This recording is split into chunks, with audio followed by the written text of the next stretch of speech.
लगातार मूसलाधार बारिश के बाद जल तांडव देखने को मिल रहा है। कई इलाकों में बाढ़ संकट पैदा हो गया है। सड़कों पर सैलाब आ गया है। पानी दरिया की तरह बह रहा है। देश की राजधानी दिल्ली में यमुना से सटे कई इलाके पानी में डूबे हुए हैं। गाजियाबाद और मथुरा में भी यमुना का तांडव देखने को मिला है। शाहजहांपुर रामगंगा उफान पर है तो ललितपुर में बेतवा नदी का जलस्तर बढ़ गया है। नदियों में आया उफान से बाढ़ वाली मुसीबत का सामना करना पड़ रहा है। लोग हलकान हैं।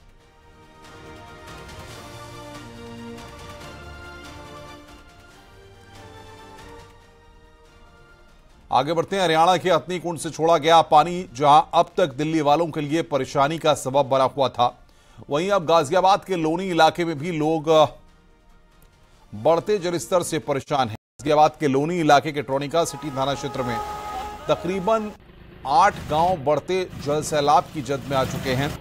ट्रोनिका सिटी पुलिस चौकी में 4 फुट पानी भर चुका है।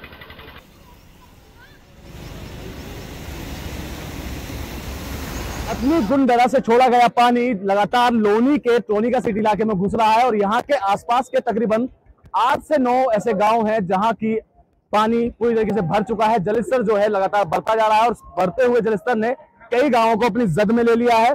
यहाँ कुछ नागरिक हैं, उनसे बात करेंगे और जानेंगे पानी कब से भर रहा है। यहाँ पर 3 दिन से भर रहा है। 3 दिन से भर रहा है। शासन प्रशासन की कोई टीम मौके पर पहुंची?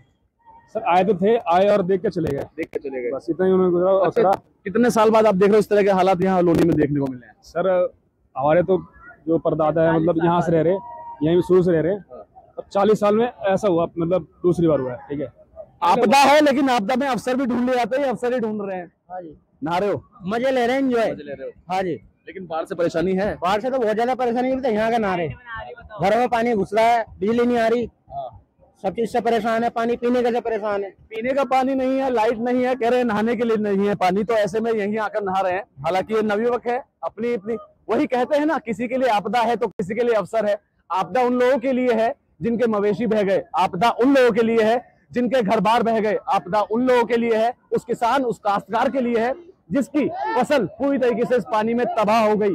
लेकिन बड़ा सवाल ये खड़ा होता है कि लगातार बढ़ रहा जल स्तर जहां लोगों परेशानी का सबब बन रहा है, वहीं दूसरी ओर शासन और प्रशासनिक टीम यहां आती है, औपचारिक यहां पर भ्रमण करती है, उसके बाद यहां से चली जाती है। आगे बढ़ते हैं। गाजियाबाद के लोनी में भी कई इलाके बाढ़ प्रभावित हैं। यमुना का पानी भरने से ट्रोनिका सिटी क्षेत्र के कई इलाके जलमग्न हैं। अंसल कॉलोनी भी जलमग्न है। लोनी के कई इलाकों में हालात बदहाल हैं। इसके अलावा ट्रोनिका सिटी थाना क्षेत्र की पूजा कॉलोनी में भी बाढ़ से हाल बेहाल है। लोगों के पास पीने के पानी और खाने की कमी है, जिससे लोगों की मुश्किलें काफी बढ़ गई हैं। सड़कों पर पानी सैलाब बनकर बह रहा है।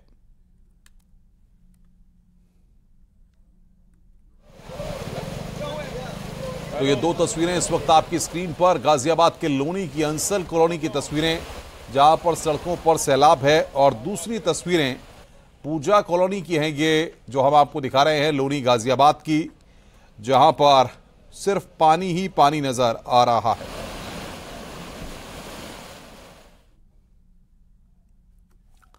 आगरा में यमुना नदी का जलस्तर बढ़ने से शमशान घाट डूब गए हैं, जिसकी वजह से अब अंतिम संस्कार नहीं हो पा रहा है।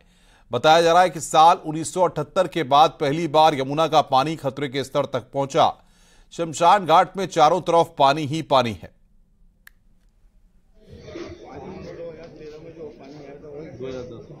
लगातार बढ़ रहा है और खतरे के निशान से मात्र 6 इंच की दूरी पर है यमुना। आप देख सकते हैं यमुना का विकराल स्वरूप।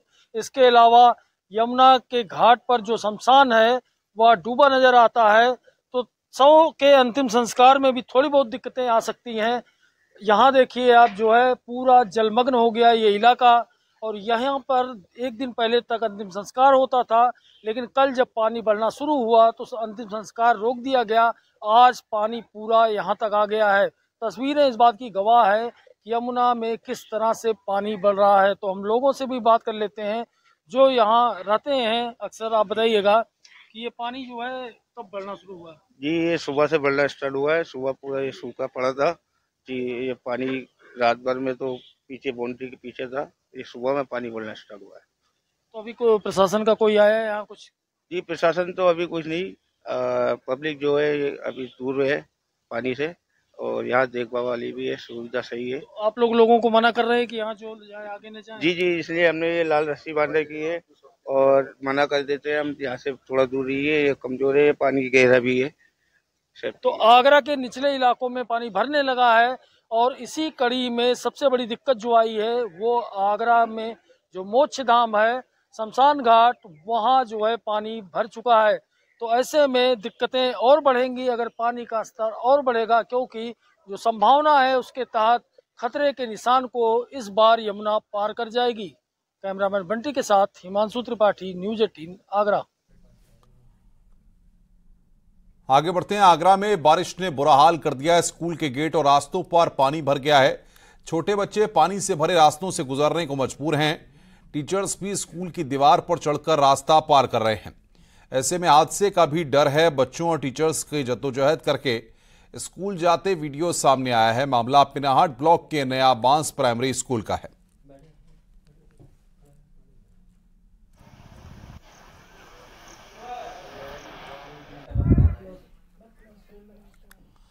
और इस वक्त बातचीत करने के लिए हमारे दो संवाददाता हमारे साथ जुड़ रहे हैं। शंकर आनंद दिल्ली से हमारे साथ जुड़ रहे हैं और हिमांशु शुक्ला हमारे संवाददाता नोएडा से हमारे साथ है। सबसे पहले शंकर से अपडेट लेते हैं। शंकर, कल जो तस्वीरें हमने देखी थी उनसे आज की तस्वीरें कुछ अलग हैं। किस तरीके के हालात हैं और सरकारी मशीनरी किस तरीके से लोगों की मदद कर पा रही है? देखिए अनुपम, इस वक्त में मैं आईटीओ पे हूँ। आईटीओ जहां पर ठीक हमारे राइट साइड में देखा जा सकता है पुराना दिल्ली पुलिस मुख्यालय, तो वहीं दूसरा साइड जो इनकम टैक्स का यहाँ पर बहुत बड़ा यहाँ पर दफ्तर है। लेकिन यहाँ पर आज भी हालात वैसे ही हैं। हालांकि जल स्तर में जरूर कुछ गिरावट आई है और जल स्तर कम हुआ है, लेकिन देखा जा सकता है कि किस तरह से जो लोग परेशानियों का सामना करते हुए अपने वाहन को चलाते हुए आगे आ रहे हैं। अगर सरकारी मशीनरियों की बात करें तो अब आर्मी के जवान भी अब दिल्ली के सड़कों पर उतर गए हैं और राहत बचाव के लिए जुटे हुए हैं। तो वहीं दूसरी तरफ देखा जाए कि राहत बचाव के लिए जो सामान है, सामग्री है, वो भी पहुंचाने का प्रयास कर रहे हैं। तो यहाँ पे देखिए एक शख्स को देखा जा सकता है कि वो अनशन एक तरह से कर रहे हैं, वो पानी में खड़े होकर अनशन कर रहे हैं। हालांकि इस पोस्टर में लिखा हुआ है दिल्ली की बाढ़ का जिम्मेवार कौन, और इस तरह से ये अपना नाम जो है बाहुबली बता रहे हैं, पानी में खड़े होकर अनशन कर रहे हैं। और एक तरह से कहा जा सकता है कि इस तरह का एक अनशन भी देखने को मिल रहा है। तो वहीं दूसरी तरफ लोगों की जो परेशानियां हैं वो भी देखने को यहाँ पे मिल रहा है। और कहा जा सकता है कि देखिए पानी में ये ठीक इनकम टैक्स दफ्तर के बाहर में ये शख्स अपने आप को पानी के बीचों बीच यहाँ पे खड़ा कर रखा है। लेकिन जिस तरह से अगर बात करें तो यहाँ पर कोशिश की जा रही है जितना जल्द से जल्द जो दिल्ली में जो स्थिति है वो सही किया जाए। तो इसके लिए दिल्ली पुलिस, इसके साथ साथ एमसीडी और तमाम जो अन्य मशीनरी है, तमाम जो प्रशासनिक व्यवस्थाएं हैं वो उसके द्वारा कोशिश की जा रही है कि जल्द से जल्द दिल्ली में जो व्यवस्था वो सही किया जाए और यमुना का जो पानी का जलस्तर है उसको कम किया जाए। हालांकि जो हथनीकुंड बैराज से जो पानी छोड़ने की बात आ रही है तो अभी आज या कल कोई भी पानी वहां से नहीं छोड़ा गया है, जिसके चलते आईटीओ तक जो जल भराव की जो स्थिति थी अब थोड़ी सी कमी आ रही है। भाई साहब एक मिनट आपसे बात करना चाहेंगे, कहाँ से आ रहे हो? आईटीओ से। आईटीओ से? Indraprastha building, Delhi headquarter. काफी दूर से पैदल आ रहे हो? हाँ 2 किलोमीटर से। तो बच्चों को ऐसे ही और क्या इतने पानी इतना 3 फीट। अच्छा। देखिए ये आम लोग हैं, आम लोग। अम्मा कहाँ से आ रही हो? यहीं से आ रहा है। यहीं से? हाँ। काफी दिक्कत हो रहा है? हाँ दिक्कत हो रहा है यमुना जी के पानी से। हाँ। राखी कुछ कह नहीं पा रही हैं, लेकिन समझा जा सकता है कि ये जो दैनिक कामकाज करने वाले जो लोग हैं उनकी मुश्किलें किस तरह से बढ़ रही हैं। शंकर, मैं आऊंगा आपके पास। हिमांशु शुक्ला मेरे साथ नोएडा से जुड़ गए हैं। हिमांशु, कल भी हमने देखा था कि लगातार जो तस्वीरें थी वो ये बता रही थी कि स्थितियां कितनी खराब हैं और आज भी कुछ ऐसी ही तस्वीरें वहां पर देखने को मिल रही हैं। बताइए ग्राउंड की सिचुएशन क्या है और किस तरीके से अथॉरिटीज, जो Noida authority, Yamuna authority, greater Noida authority, जिनके बारे में बड़ी बड़ी बातें की जाती हैं, वो वाकई में कुछ ग्राउंड पर करते हुए दिख रहे हैं?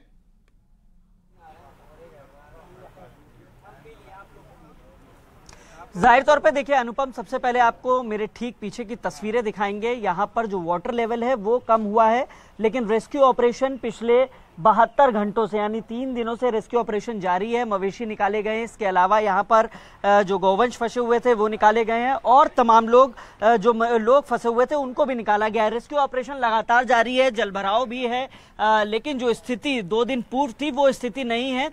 स्थिति पहले से बेहतर हुई है, लेकिन ये चुनौतीपूर्ण स्थिति है सभी के लिए, सभी विभागों के लिए, अथॉरिटी के लिए, पुलिस के लिए, एनडीआरएफ के लिए, एसडीआरएफ के लिए, जो भी फोर्सेस का डिप्लॉयमेंट किया गया उनके लिए, क्योंकि लोगों को भी रोकना है, लोगों को सुरक्षित निकालना है, उनके सामान की भी सुरक्षा करनी है। तमाम चुनौतियां हैं और इन चुनौतियों में लोगों को कैसे मुसीबतों से निकाला जा रहा है, इस पर बात करने के लिए डीसीपी हैं हमारे साथ नोएडा के, लगातार मॉनिटर कर रहे हैं, 3 दिनों से यहीं मौजूद हैं, बातचीत करते हैं।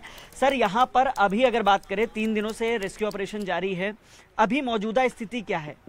लगभग जो है वो सभी लोगों को निकाल लिया गया है। कोई ह्यूमन बीइंग जो है वो अभी फंसा नहीं है। इवन जो हमारे जानवर थे, जिसमें गौवंश था, पेट्स थे, कैट्स थे, बहुत सारे वो भी थे। 2000 से ज़्यादा हम लोगों ने गौवंश को अभी जो है रेस्क्यू किया है। 3 दिनों से हमारी एनडीआरएफ, एसडीआरएफ, पीएसी की, अथॉरिटी की, डिस्ट्रिक्ट एडमिनिस्ट्रेशन की, सिविल पुलिस की सारी टीमें लगी हुई थी। अब जो है कुछ गौवंश अभी ऐसे हैं जो हिंडराइज, एक गौशाला है जो बिल्कुल यमुना के खादर में है। अभी सुबह हमारी टीम वहां गई थी तो उनको चारा और बाकी चीज़ें मुहैया करा के आई है। मेडिकल ऑफिसर्स भी गए थे, उनका मौका मुआयना किया है, काफ़ी स्वस्थ हैं जानवर वो, और कुछ उनके बंदे भी वहाँ पे हमने जो है वो 2 बंदे छोड़े हैं। सर, एक चुनौती ये भी है कि जो हरियाणा के बॉर्डर पे जिसका आपने जिक्र किया है, एक गौशाला है जहाँ पर 100 से ज्यादा गौवंश फंसे हुए हैं, उनको कैसे मॉनिटर कर रहे हैं और क्या उनको अब आप लोग बाहर निकालेंगे या सुरक्षित सेफ हाउस में रखेंगे? उनको मॉनिटर किया गया है। कल रात भी टीम गई थी और आज सुबह भी जो है वो सीनियर ऑफिसर्स के साथ टीम गई है, उसमें मेडिकल ऑफिसर्स भी गए थे और वो सुरक्षित हैं सभी जानवर वहाँ पे, उनको चारा उपलब्ध कराया गया है। अभी हम लोग जो है वो पानी कम होने का वेट कर रहे हैं और देखते हैं फिर उनको कैसे निकालना है। अगर उनके लोग निकालने के लिए कहेंगे तो ही निकाला जाएगा, अन्यथा जो है वो अभी एज इफ नाउ जो है वो सुरक्षित है। जलस्तर की क्या स्थिति है? यहाँ बाहर तो देख रहे हैं कि जलस्तर पहले से थोड़ा कम हुआ है, लेकिन अंदर क्या स्थिति है? जलस्तर कम हो रहा है, धीरे धीरे जलस्तर जो है वो कम हो रहा है। अभी कल रात से लेकर के काफी कम हुआ है, उम्मीद कर रहे हैं शाम तक और भी कम हो जाएगा। कोई कैजुअलिटी अब तक रिपोर्ट नहीं? कोई कैजुअलिटी। लोगों को प्रशासन ने वहां पर रिकवर किया है और किस तरीके से रेस्क्यू की ड्राइव जो है वो चलाई गई है, अब तक कितने मवेशी वहां पर रिकवर किए गए हैं और जिला प्रशासन के अधिकारी किस तरीके से नजर बनाए हुए हैं?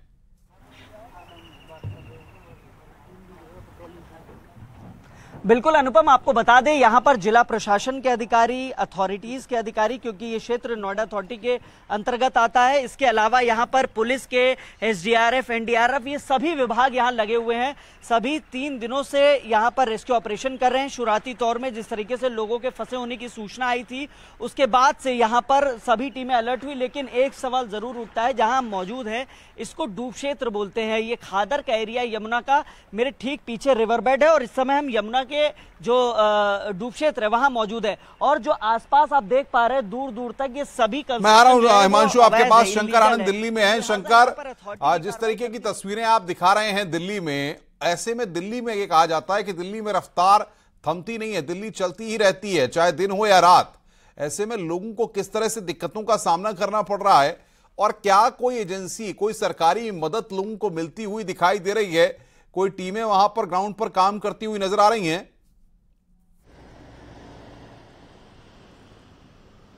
देखिए, यमुना खादर का जो इलाका है उस इलाके में जो काफी जो लोग रहते थे तो काफी लोगों को वहां से हटा दिया गया, लेकिन अभी भी यमुना खादर इलाके में अभी भी काफी लोग वहां पे हैं जो अपना घर छोड़ना नहीं चाहते हैं। और अगर बात करें उन लोग तमाम जरूरतमंद के सामान पहुंचाने की, तो महज खाना पूर्ति ही चल रही है। एक तरह से कहा जा सकता है कि पब्लिसिटी ज्यादा हो रहा है, लोग दिखाने के लिए जरूर 1-2 बोतल पानी और कुछ स्नैक्स जो है वो पहुंचा रहे हैं, लेकिन उससे वो उसको महज खाना पूर्ति ही कहा जा सकता है। वो मूलभूत जो आवश्यकताएं हैं वो पूर्ति नहीं हो रही हैं। लेकिन अभी देखा जा रहा है कि जब आर्मी के जवानों को उतारा जा रहा है, अभी थोड़ी देर पहले यहाँ से आर्मी का एक ट्रक भी गुजरा है जो अच्छा खासा अनाज जिसमें भरा हुआ था, वो अनाज अब वितरित किया जाएगा। तो एक तरह से कहा जा सकता है कि इस तरह से अगर बड़े पैमाने पे अगर प्रशासनिक व्यवस्थाएं अगर काम करेंगे तो निश्चित तौर पे लोगों की जो मुश्किलें हैं वो कम होंगी। लेकिन अब लगातार जो एक अलर्ट है, जो खतरे का अलर्ट है, उससे अब बाहर आता हुआ दिल्ली दिख रहा है। और यहाँ पर जिस तरह से अगर आम लोगों की बात करें तो आम लोग जरूर परेशान है। लेकिन देखिए लगातार चाहे दमकल विभाग की बात करें, एनडीआरएफ की अगर बात करें, दिल्ली पुलिस की बात करें, कुछ महिला से भी बात करते हैं। काफी दूर से आप लग रहा है? नहीं, यहीं से आ रही हूँ, बस थोड़ी आगे से आ रही हूँ। अच्छा, तो यहाँ पर देखिए आप जल भराव की वजह से काफी जो गाड़ियां हैं, स्कूटर हैं, छोटे वाहन हैं, वो बंद हो जाते हैं, तो जिसके चलते अभी मुश्किलों का सामना करना पड़ रहा है। लेकिन देखिए असली जो हीरो कहा जाता है फायर ब्रिगेड की, वो उसकी गाड़ियां जो आती हुई, एनडीआरएफ, ये जो असली जवान है जो लगातार प्रयास कर रहे हैं कि दिल्ली और दिल्ली के आसपास, चाहे 5 राज्यों की बात करें, बिल्कुल शंकर, मैं आऊंगा आपके पास, आगे भी अपडेट लेंगे। हिमांशु शुक्ला नोएडा में जिला प्रशासन लगातार व्यवस्थाओं को देख रहा है, वहां पर लोगों की मदद की जा रही है। आप दोनों का बहुत बहुत शुक्रिया हमारे साथ जुड़ने के लिए। यहां पर हम रुक रहे हैं एक छोटे से ब्रेक के लिए। यह महा कवरेज लगातार जारी है।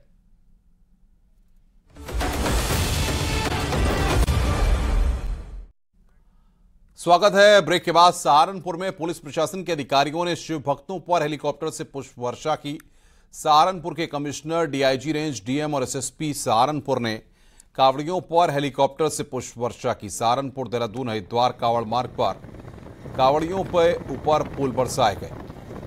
उसके बाद जिलाधिकारी और एसएसपी सहारनपुर ने सहारनपुर घंटाघर स्थित चौक पहुंचकर कावड़ियों पर फिर से पुष्प वर्षा की।